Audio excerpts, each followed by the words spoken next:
this string Cmax is the key, and the value would be the list of outputs for that model run. Then what I'm going to do is I'm going to store this sub-dictionary is what it will become, but I'm going to store this dictionary in another dictionary. So I have this dictionary called data dict, where I'm going to have a key for each individual model run, or row really, in our input data set, and the value associated with that row is going to be this data of all of the outputs from that model run. So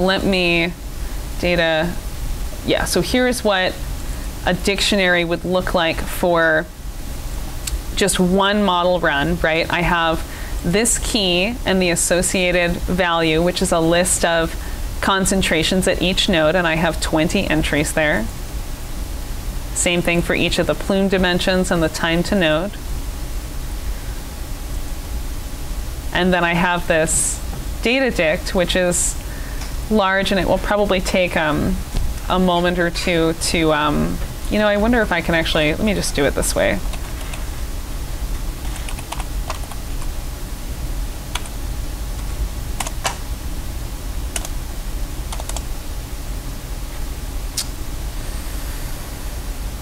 Is it like this? No. I think I'm asking Spider to do too many things at once right now, because I clicked up here on something and it's a large thing, and now it's kind of freaking out a little bit. But while it's figuring out what it's comfortable with, let's talk about pickling. So I'm going to take this dictionary. So this dictionary is a Pythonic object, right? It's not something that I can easily write to a text file, because it isn't of it's not a two-dimensional shape, right? It has a hierarchical kind of format to it, and if you want to think of it like that. And so, yeah, here we go. So this is what that data dict looks like. So for model run, I have this data associated with it. And this is now a data frame that was formed off of that previous sub-dictionary. So for each model run, I have a data frame representing the output from that model run. Okay. So anyway, about pickling, this is a very Pythonic kind of thing to do. It's a way to save the object as it is, just as that object, so that I can then read it in as that object the way that it's created in another file. So that is what we're going to do. Anyway, so now I've run this model 100,000 times using different sets of input data. So now what I have, it would be all of my training data, right? So now what I'm going to do is make this bigger so that it is visible. Is that visible-ish? Yeah. Okay. So now what I'm going to do is I'm going to pre-process the data, really similar to stuff that we've done before, right? I'm going to bring in a pre-processing package from scikit-learn. I'm going to bring in some data analysis kind of stuff, things to be able to shuffle the data. I'm going to read in that output data using pickle, and I'm going to write my Keras, my data sets for input to Keras in a hierarchical data format using this this package h5py. So really similar, again, to what we've done before. I'm reading in that X data. Here's where I'm reading in all of that output data in that out dictionary. And then, you guys can kind of look at this yourselves if you want to. It's not particularly illuminating, I don't think, but I'm really just kind of iterating through that output dictionary, and I'm just, defining, I'm just filling my Y data. I'm just reorganizing that that dictionary into an array, like a 2D array. And I could have done that, I guess, in the last step instead of doing it this way. That actually probably would have been a better way to do it, but that's not how I did it. So I did it this way. So here I'm pre-processing just my X data, and I am pre-processing all of it together, and maybe I should have separated out the training and the test data. I'm not sure. I asked the question of my chief data scientist to see what he says. So oh, cool. Yeah. I'll get his opinion for next Yeah, I would love to hear that. So yeah, please do bring us back some insight. And then this step is actually a pretty unnecessary step, but it did help the model run much, much faster. Remember that Y data is on it's on a larger scale, right? Those are larger numbers. We've pre-processed our X data so that it's essentially between, all of our values are really between 0 and 1. So these are really small numbers. All of our Y data relative to our X data, these are much, much larger numbers. These are in the thousands or tens of thousands. And so what I did was I just divided all those values by 100,000 so that all of the values would also be scaled between 0 and 1. So the important thing to remember here is that when I make my predictions, I then have to actually multiply all of my predictions by 100,000 to be able to get the quote-unquote kind of correct values. If I don't do this, I can still get a well-trained network. It just takes a lot longer because those gradients are really quite large and they're difficult to sort of optimize. So anyway, that's why I did that. That was actually recommended to me by one of my collaborators at IPAM. Oh, also, side note, I get to go back to IPAM in the fall, so I'm really excited about that. But this was recommended to me by one of my collaborators, and so I did it, essentially. Here I'm shuffling the data, just like we've kind of talked about that before. We don't want any, spatial samples that could potentially be related to each other. In this sense, it's not a huge deal, but it's just a good habit to get into, I think. And then, of course, partitioning into training and testing data. And it looks like I did that separately for X and Y data, but using the same indices. And then just writing hierarchical data files here for input into my neural network. And I'm not going to run this because it doesn't really need to be run again. I've saved all of these files for you, but if you want to play around with it, you're certainly more than welcome to. So then here I have the neural network, actually. And again, this is very, very similar to what you guys have seen before. These are, the import block here that I have is, I think, if not identical, very close, very similar to what you've seen before. This is a block to help code be reproducible here. And then let me just step you through some little pieces of the network here. So in this, let's just run each of these. We're just gonna, let me clear everything out here.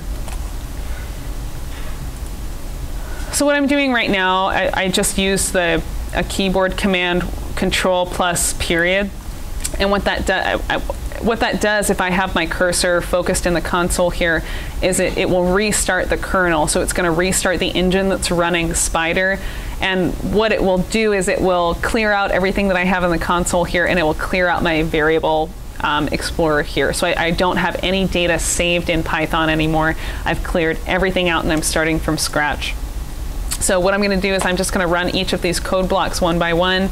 And remember, the way that I'm doing that is if I want to run in advance, I press Shift-Enter. If I just want to run that code block, it's Control-Enter. So I happen to want to run in advance, so I'm going to Shift-Enter through that one, Shift-Enter through that one, and then I've now read in. So now I've read in my pre-processed data, right? So from this hierarchical data file, I have 2 data sets stored in there, and I've read each of those data sets in as my training and test data, respectively. And I now have that data over here, which looks great. Very happy with that.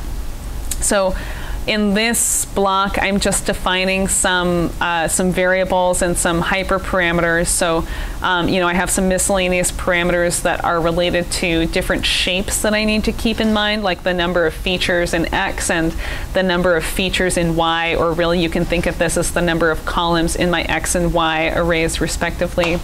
And then some hyperparameters, so the number of epochs that I'm going to run for, the batch size that I'm going to use for each epoch. So remember, the batch size would be the chunk of training data that's going to be trained at a time. And this is just a memory saving step. My dropout rate, this is maybe a little small for the amount of data that I have, given that I have 100,000 samples, but that's fine. Dropout, again, is a stochastic regularization technique where I am randomly not using a particular percentage of nodes during each epoch to avoid reinforcing preferential pathways. And so in this case, I'm saying just forget about 10% of the nodes randomly. I've defined a relatively small number of nodes here to have per layer. And by the way, you don't have to have the same number of nodes for every single layer. I've just done that here because it made it simpler, right, to code. And then a couple of parameters that I ended up using in the callbacks that I defined. So let me run that sucker. So now, of course, I have more variables up here. Yep. So here I'm going to start building that model. And again, really similar to code that you guys have seen before, right? I define my input layer here. When you define an input to Keras, you need to give it a couple of extra pieces of information to let Keras know the initial shapes that you're going to be training with. So I just let it know how many features are in my input data set. Doesn't matter how many samples, but I just have to let it know how many features are in there. I let it know the size of each of my batches. So my batches are going to have the number of samples equal to my batch size processed at a time, and they're going to have the same number of features, obviously, as my full input data set. And I've also given it a name because there are some nice things that I can do with that if I really want to. In this case, I just put in 2 hidden layers. I could have put in more. I have performed hyperparameter tuning on this, but and I think I actually did update this with the hyperparameters that I chose, but I could be wrong. So I've defined in each of my hidden layers, I let it know the number of nodes that I want to use for that hidden layer, the activation function, which for some reason I chose the hyperbolic tangent, which is fine. Normally I start with ReLU, and I think at some point I decided to just go wild and use a different function here. And then I've also given that a name, and I am here assigning which data is going to be the input for hidden layer 1, right? So what I'm saying here is that I want to use the output activations from main input, so this first layer that I define, this input layer, as the input information to hidden layer 1. And then I'm applying dropout to this layer, and I'm applying batch normalization to this layer as well. And I repeat that same process here with hidden layer 2. And then I create an output layer here to be able to calculate. So this is where I'm actually creating the predictions themselves, right? So this is where y hat is occurring. And that's about it for the layers. So this is the entire network here. You know, it's 101 to, yeah, so it's about 20 lines of code. And a lot of that is just spacing and, you know, indents to make things look attractive. So it's really a very small amount of code to create the model architecture itself. Here I'm just creating a model object to be able to let Keras know which inputs are inputs and which outputs are outputs.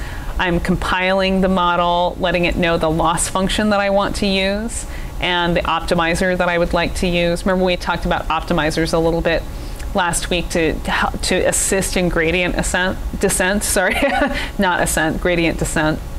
And then I have a couple callbacks that I'm working with here. You know, I almost always use these 3 callbacks: CSV logger, early stopping, and reduce LR or learning rate on plateau. CSV logger is just going to create a text file of all of my loss calculations for every epoch so that I can plot it later, which is nice. I also save that as a history object, but if I were to have run this model and then I want to come back and plot it later after I've closed the program, I don't have it saved anymore, then it's nice to have this text file here.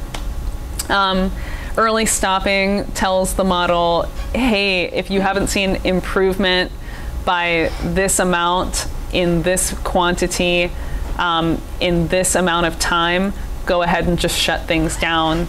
Same thing with reduce LR on plateau. Remember, the learning rate is that kind of step size as we're going through gradient descent. So if the step size is too large, then we're just going to ping pong around troughs that could potentially lead us down to the global minimum. And so what this says is that if you see that ping-ponging happening, if no real learning has been done in a particular number of epochs, go ahead and reduce that learning rate by a factor and reduce that step size, really is what we're talking about, to try and reach that global minima. What I'm doing here, I'm creating a variable called history, which is actually going to end up being a dictionary. And I am printing, or excuse me, I'm actually training the model in this step. So I'm letting Keras know, using this fit, I guess, function, that I would like to pass in my data set x_train as my x training data, or my cause data, and my data set y_train as the actual target data. And then, of course, I pass in some validation data that is going to be only evaluated at the end of each epoch. It is not going to be used in the training set, but I am going to use that validation data to be able to get an idea if my model is performing appropriately on my test data as it goes through the training process. And then I'm just letting Keras know here how many epochs I want to run for, the batch size that I want to be able to use, and my callback functions that I've defined up here, up in I think lines 136 to 148, it looks like, is where I define my callbacks. I am saving a dictionary here of the output of my history object, history.history. Printing out a summary of the model, and I don't know how important this configuration step is, but it'll give you some detailed information about each layer. I'm not going to run this right now because it will take a number of minutes that I think are maybe a little unnecessary. I do have some outputs though. So here and I'll show you the outputs in just a second. So here I have I'm actually making predictions with my test set here. I'm calculating my performance metrics, so my RMSE, and I'm saving the model for future use if I needed to use it, and then doing some plots of the output. So I think actually, I stopped my presentation too soon. I was actually going to talk to you guys about this about this step, or this kind of to-do list of creating a surrogate model, but so maybe actually I'll just kind of summarize what we just did, and then I'll show you the output of the model itself. So kind of a I guess a to-do list for making a surrogate model in the simplest kind of sense would be to first identify a physical model that you're going to use, create n, in this case n was equal to 100,000 sets of model inputs, run the physical model n number of times. So now I've generated training data, right? The next step would be to use the inputs and outputs from n model runs to create that training data, pre-process the data, which we have questions about the best way to do, so that'll be a discussion point for next time. Partition the data into training and test sets, build a deep learning model, and train and test the deep learning model. So we just went through all of those steps in, I don't know, 45 minutes, half an hour, something like that. Takes a lot longer to code it than that, but that's totally fine. Yeah? The create n sets of model inputs. Yeah. In reality, would those be your actual empirical data? Yeah. This is fake data, right? But that would be our survey data. Yeah, maybe I shouldn't say create. Maybe I should say download. Yeah. I made completely fake data. And that's something I should point out, that the data for this model, each sample probably is not reflective of a true physical scenario, right? I have a physical model that works based on physical principles, but the parameters I fed into it probably would not ever occur in concert in the same model run, right? So if I really wanted to improve this model, which I think my advisor says we probably should, but then we would need to come up with input data that is physically realistic. and maybe even, pull some data from literature or pull some data from online, like real data that people actually work with. So that's a really good point. So maybe create is the wrong, is a misleading term there, I think. And I promise, guys, I think I have like 2 more slides. So I should have kept going until I put up my demo flag, but that's totally fine. So this is what the loss function looks like from that training run. So the training loss is shown down here in blue, and the testing loss is this red curve. So during training, actually, the model actually didn't really have a ton of learning to do. It learned pretty quickly, and then it kind of stayed stable. But the testing data kind of reacted violently, right, to this trained model until it got just a little bit, there were some subtle differences that occurred somewhere in this area that, or somewhere in this number of epochs, so around, maybe around the 50 epoch mark, that allowed the testing data to converge towards 0, right? Or the testing accuracy or testing loss, I should say, to converge towards 0. And this is output from that last script that we looked at, which is pulse2d underscore MLP, or multi-layer perceptron. And then this is what the actual output looks like, right? So the black curve here would be our true data, so our peak concentration that we predicted using that physical model. And then the red dotted curve is the output from our neural network, right? From our multi-layer perceptron. So you can see that it really did pretty well. This is the performance metric here. The RMSE was 0.006, which is, I think, pretty acceptable. And somebody might argue with me, and I'm willing to be wrong about that. But just visually, it looks pretty acceptable, right? If this were an actual, physical investigation where the results, kind of quote unquote mattered, like if you were going to publish this would be a pretty nice picture to show, right? That we're predicting with our model almost exactly what we want. For some reason, in this area, it wasn't as easy to predict, but maybe if I had run it longer or whatever, that would have been fine. So I think that's all I have for you guys today. Normally, I think I have maybe another half hour worth of material, but I don't know. I don't have it in me today. So that's all. Yeah. This was, I think, it was a lot of review, and maybe a lot of painstaking line by line coding, but it's what has to happen. You got to take your medicine sometime, right? So this is an example of a really simple maybe I should have been drinking coffee the whole time instead of water. Maybe that's what makes my vocabulary actually function. This was an example of a really simple architecture used for a data-driven surrogate of a physics-based model.